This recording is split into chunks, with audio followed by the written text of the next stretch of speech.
6 heures du matin. La cuisine est encore sombre. Seul le bruit de la cafetière qui gargouille sur la cuisinière. L'odeur du café commence à remplir la pièce avant même que la lumière soit allumée. La mère est déjà debout. Elle porte son tablier et pose les bols sur la table. La même table, la même toile cirée, le même geste chaque matin depuis des années. La radio s'allume. Une voix annonce la météo sur RTL. Les enfants arrivent en traînant les pieds, les yeux encore à moitié fermés.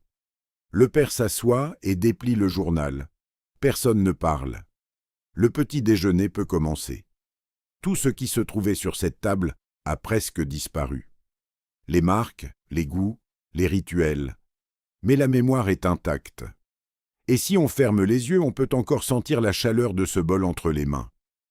Tout commençait par le bol. Pas une tasse, pas un mug, un bol. Large, rond et brûlant. On le tenait à 2 mains et la chaleur passait à travers la faïence jusque dans les paumes. Chaque membre de la famille avait le sien. Celui du père était grand et uni. Celui de la mère avait des fleurs. Ceux des enfants portaient un prénom ou un dessin. Souvent de la faïence de Sarreguemines ou avec des motifs provençaux.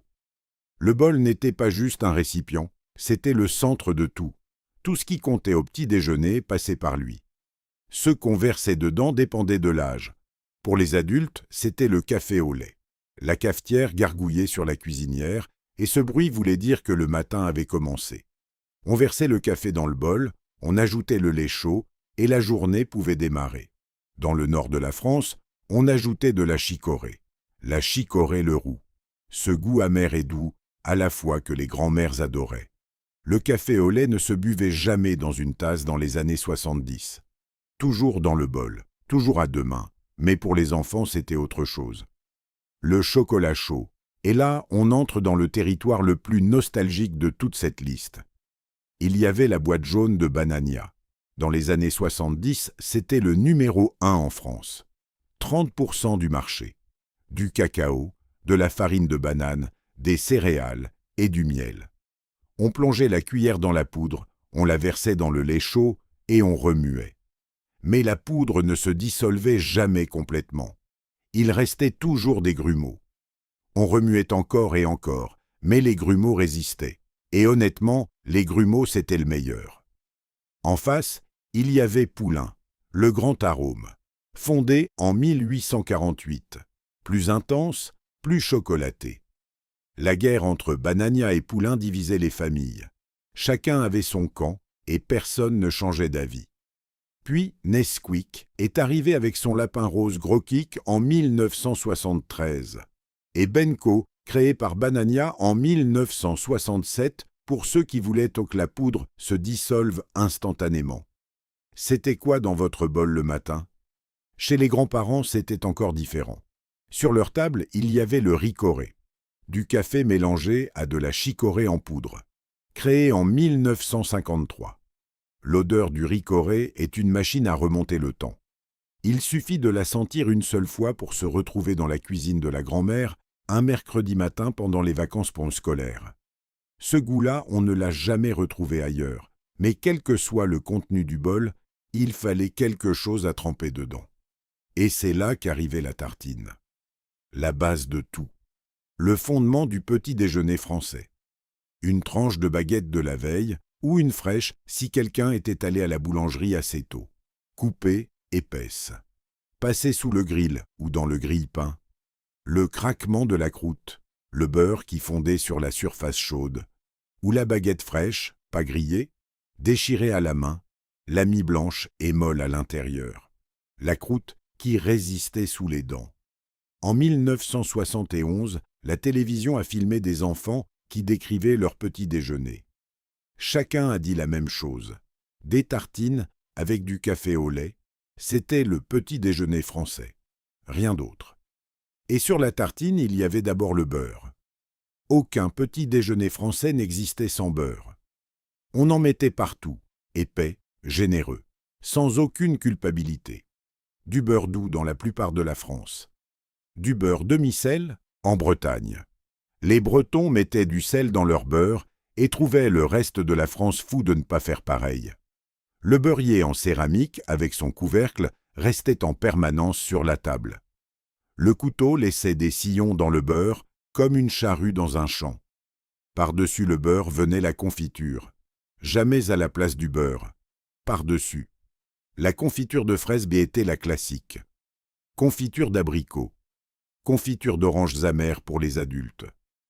Gelée de groseille, transparente et brillante comme un bijou. Dans les années 70, la plupart des familles faisaient encore leur propre confiture. Celle de la grand-mère dans des pots en verre scellés à la paraffine. Rien dans aucun supermarché n'a jamais eu le même goût. Bonne Maman est apparue en 1971 avec son couvercle à carreaux Vichy. C'était de la confiture industrielle déguisée en confiture maison. Et ça marchait parfaitement. À la place de la confiture, il y avait parfois le miel, du miel de lavande de Provence, du miel toute fleur de l'apiculteur du coin, épais et doré, versé sur la tartine par-dessus le beurre. La combinaison du beurre salé et du miel était presque trop bonne pour être permise. Ceux qui ne mangeaient pas de tartines mangeaient des biscottes. Eudebert était la marque que tout le monde connaissait. Les biscottes arrivaient dans une longue boîte rectangulaire, fines, sèches et croustillantes. Le bruit d'une biscotte qui se casse sous trop de beurre, les miettes qui allaient partout, la frustration d'une biscotte qui se brisait en deux avant d'arriver à la bouche. Les biscottes n'avaient rien de glamour, mais elles étaient sur chaque table. Les enfants d'aujourd'hui ne comprendront jamais pourquoi le grille-pain était une révolution. Dans les années 70, c'était de la technologie nouvelle. Avant, on grillait le pain au-dessus de la flamme du gaz ou sous le grill du four. Le grille-pain a tout changé, le déclic mécanique quand la tartine était prête. L'odeur du pain grillé qui remplissait la cuisine, les bords légèrement brûlés que personne ne refusait. La mère grattait les morceaux noirs avec un couteau au-dessus de l'évier. Mais il y avait un matin qui ne ressemblait à aucun autre. Le dimanche. Le dimanche matin, le père allait à la boulangerie. Il revenait avec un sac en papier rempli de croissants et de pains au chocolat. Le sac était chaud. On le sentait depuis la porte d'entrée. Le croissant était feuilleté et beurré. Le pain au chocolat avait du chocolat fondu à l'intérieur qui collait aux doigts. Toute la famille était assise en pyjama. Personne n'était pressé. Le petit déjeuner du dimanche durait 1 heure. C'était le seul matin qui ressemblait à une fête. Fermez les yeux.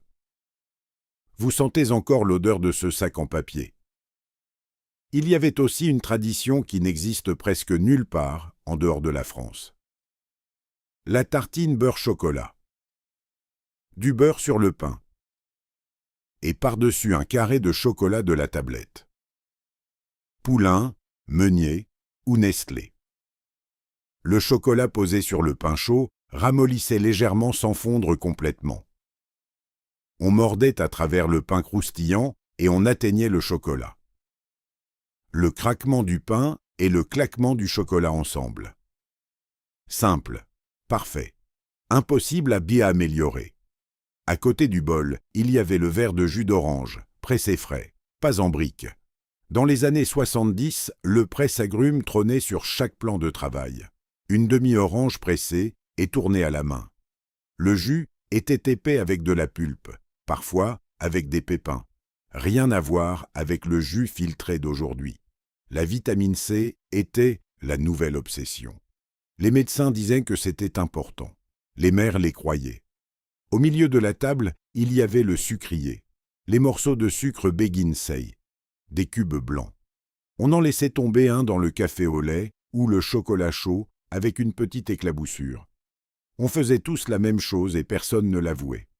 On volait un morceau de sucre quand personne ne regardait. On le glissait dans la bouche et on le laissait fondre lentement sur la langue. Tout le monde le faisait. Personne ne le disait. Et le dernier trésor de cette table, c'était le petit beurre lu.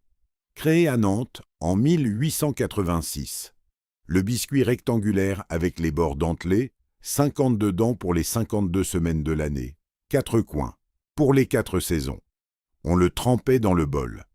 Mais tout l'art était dans le timing, trop court et le biscuit restait sec.